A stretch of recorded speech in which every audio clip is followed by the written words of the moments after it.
mengenai perkembangan penanganan perkara yang telah dikuasakan kepada saya berkenaan dengan gugatan yang diajukan oleh Bapak Muhammad Taufik.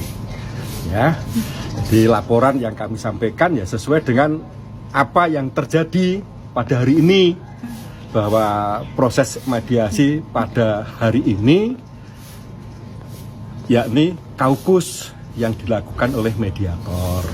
Demikian juga apa yang kami lakukan pada saat mediasi sudah kami laporkan kepada Bapak, yang pada intinya satu, mengapa Bapak sebagai pihak tergugat satu tidak hadir secara langsung di dalam forum mediasi. Kami sampaikan mengingat Bapak Jokowi sudah memberikan kuasa khusus untuk mediasi loh ya, bukan kuasa khusus terkait dengan pokok perkara, jadi terpisah. Nah, di mana dalam kuasa khusus mediasi tersebut oleh Bapak telah memberikan kewenangan ya kepada saya mengambil sebuah keputusan antara tuntutan penggugat itu dipenuhi untuk damai atau tidaknya.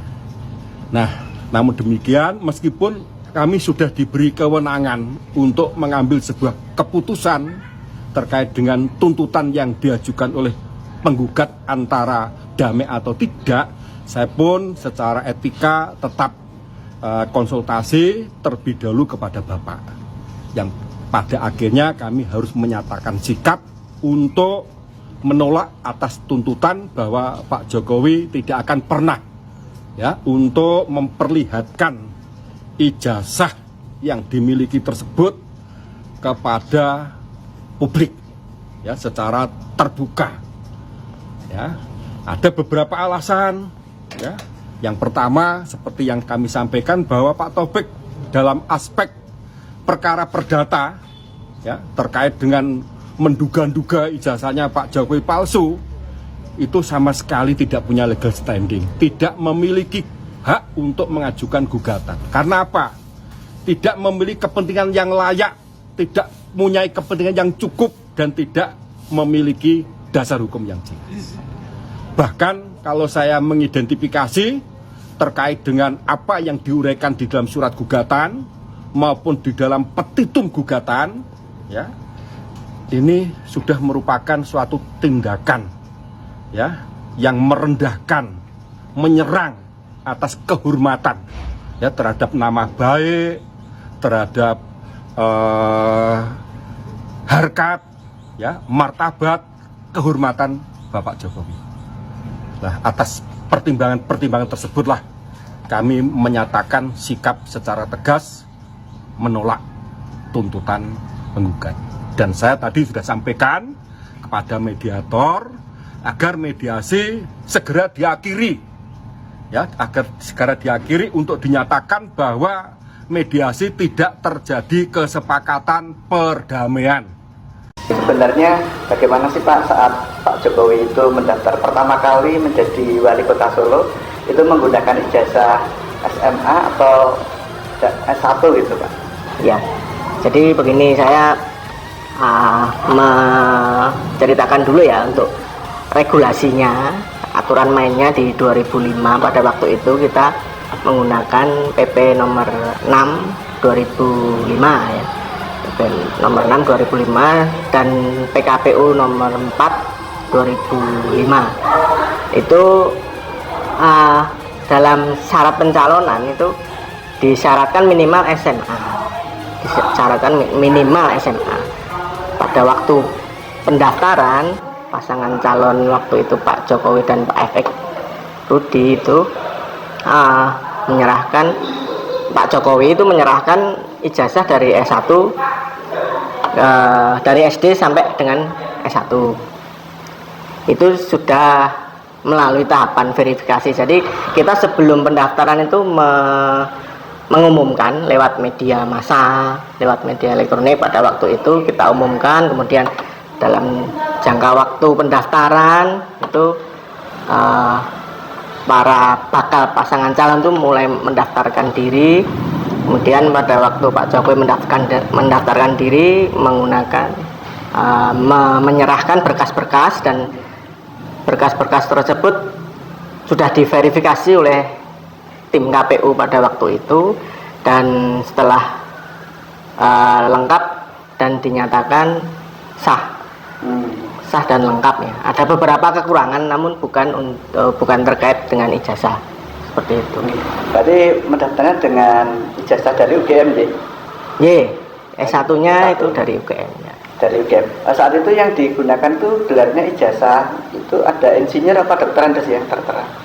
Oh, di KTP itu insinyur sudah insinyur.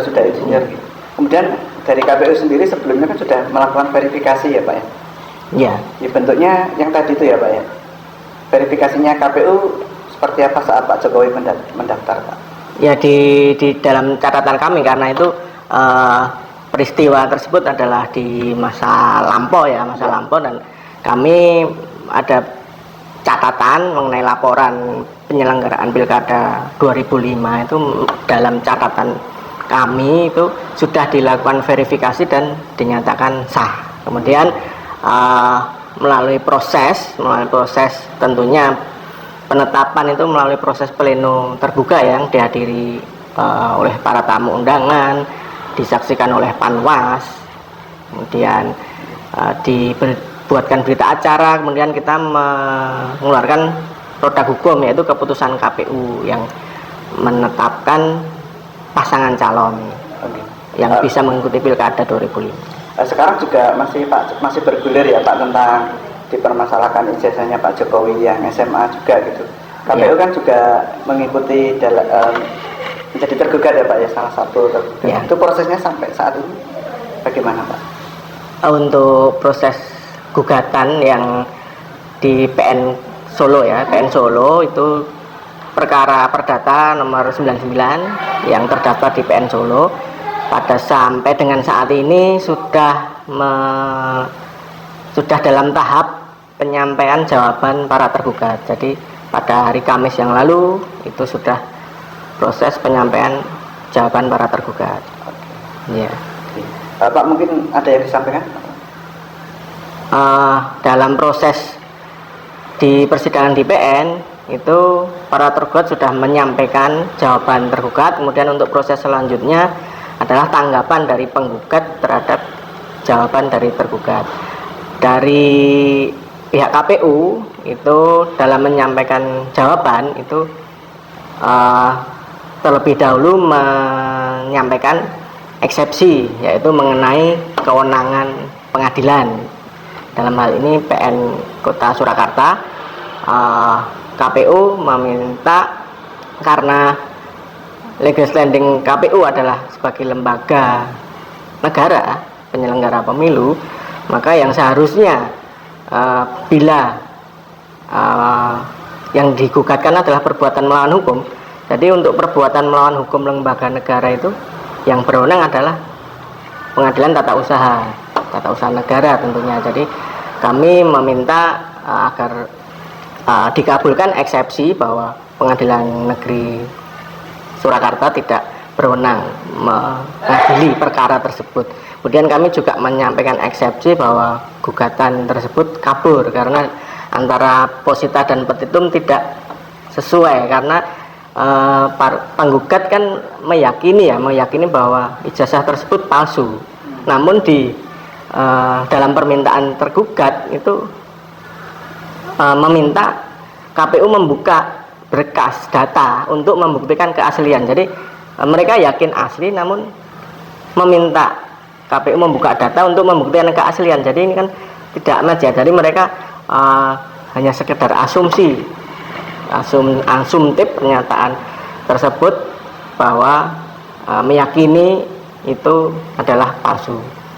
Jadi kami menganggap itu gugatan kabur karena tidak cocok lah antara posita dan petitumnya. Halo Pak.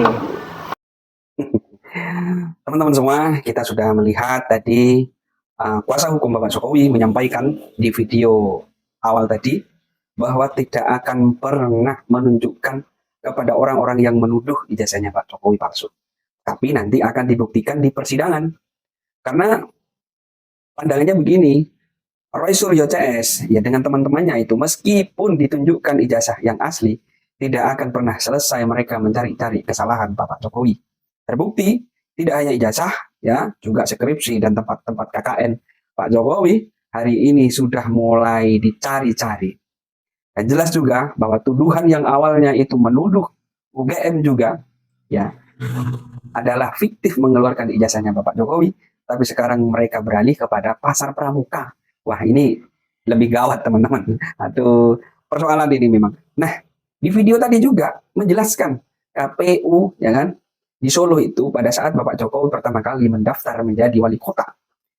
Nah, beliau ini bukan saat dulu terus beliau yang jadi KPU, tidak, tapi melihat data-data yang ada di KPU tersebut, bahwa Bapak Jokowi mendaftar di KPU itu yang dibawa, ya, meskipun syarat minimal aturan regulasinya pada tahun saat itu bisa menggunakan ijazah SMA, tapi Pak Jokowi dengan timnya mendaftarkan Bapak Jokowi itu mulai dari ijazah SD, ya, SMP, SMA, bahkan S1-nya.